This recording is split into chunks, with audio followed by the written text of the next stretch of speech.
بطول باش و پنہا شو ازی عصر کہ در آغوش شبیر بگیری، اے مسلمان عورت بطول بن جا، زہرا بن جا، اور اس عصر سے پنہا ہو جا، چھپ جا، علیحدہ ہو جا، تاکہ تیرے آغوش میں حسین جیسا بچہ پیدا ہو۔ یہ پہلا ہے حجاب، سیگریگیشن آف سیکسز۔ میں نے ضیاء الحق صاحب سے کہا تھا، کیونکہ ان کی شورا میں شمولیت کی میں نے جو ہے دعوت قبول کر لی تھی، مشورہ دینا ہے۔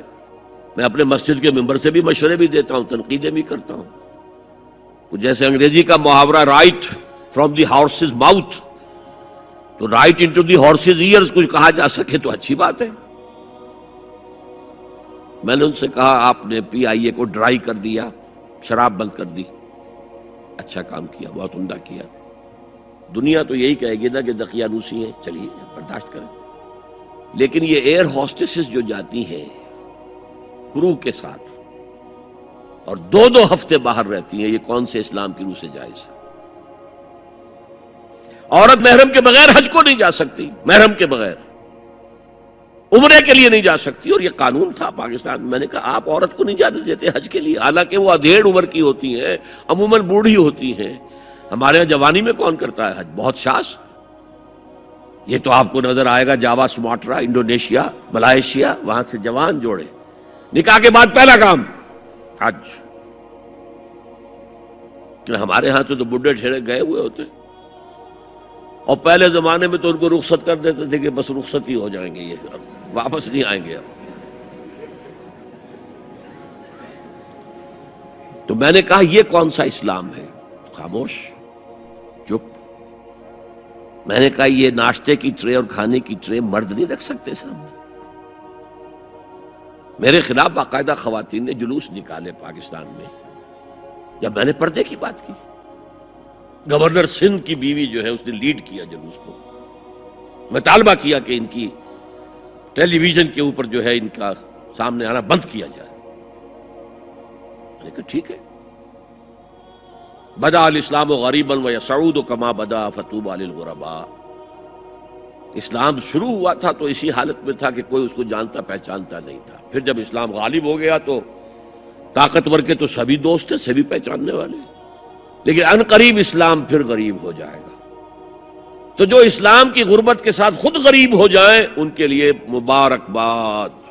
اسلام کا دامن نہ چھوڑے، چاہے انہیں کہا جائے کہ یہ تو بڑے ہی دقیانوسی لوگ ہیں، بڑے کٹر لوگ ہیں۔ میں نے اس زمانے میں چیلنج کیا تھا، مجھے بتاؤ کیا فرق واقع ہوتا ہے؟ آپ کہیں گے عورتوں کو اگر ہم گھر میں بٹھائیں تو ہماری اکانومی سفر کرے گی، آدھی ہماری جو ہے لیبر وہ کام نہیں کرے گی۔ میں نے کہا where there's a will there's a way۔ Cottage industry کا انتظام کرو، نمبر 1، گھروں میں بیٹھ کر کام کریں۔ دوسری جنگ عظیم کے دوران ایک بڑا علاقہ تھا دلی میں جس کا ہر گھر کارخانہ بنا ہوا تھا، کرخندار، یہ ایک قوم کا نام پڑ گیا، کرخندار۔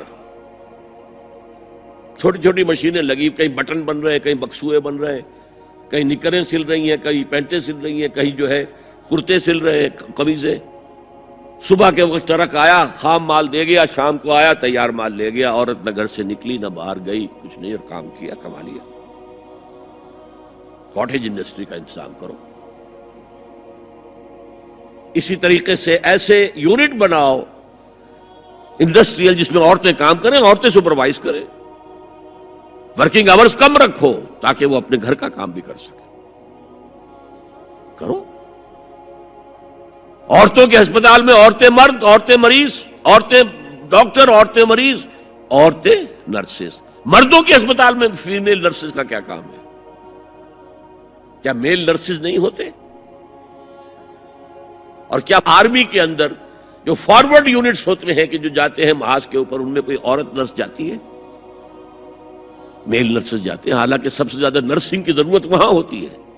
کسی کا بازو اڑ گیا ہے، کسی کی ٹانگ اڑ گئی ہے، کسی کی پیٹ میں آ کر کسی بم کا ٹکڑا جو ہے لگایا، تڑیاں باہر نکلی ہوئی ہیں، تو نرسنگ سب سے زیادہ وہاں ضروری ہے۔ وہاں تو فیمیل نرسز نہیں ہوتی، میل ہوتے ہیں۔ سیگریگیشن سیگریگیشن سیگریگیشن، یہ آگ اور پانی کا ملاپ درست نہیں ہے۔ تو بڑا، سب سے بڑا پردہ تو